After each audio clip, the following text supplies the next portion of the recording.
Blonde sieht echt super aus. Also mir gefällt die Blonde besser. Na ja, dann passt's ja. Aber bei denen haben wir ja eh keine Chancen. Warum? Nur weil wir Sächsisch sprechen. Und Sächsisch ist doch ein schöner und höchst melodischer Dialekt. Das weiß ich auch. Aber in Bayern kommt er nicht so gut an. Ich weiß auch nicht wieso. Was machen wir da bloß? Ich hab da eine Idee.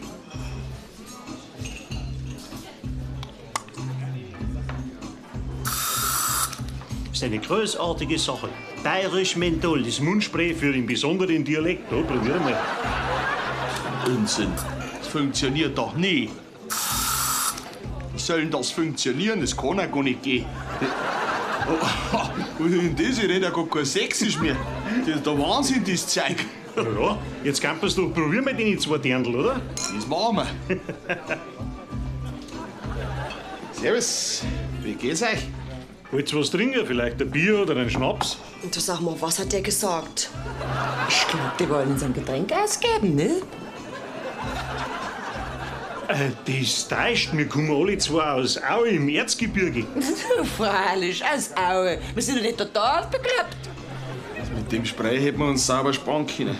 Naja, halb so wild. Die Wirkung wird ja bald wieder nachlassen. Max, das geht doch wieder weg, oder? Max, ich kann mich nie mehr bei meinen Verwandten in Dresden blicken lassen. Prost. Prost. Bayerisch Menthol, das Mundspray für den besonderen Dialekt.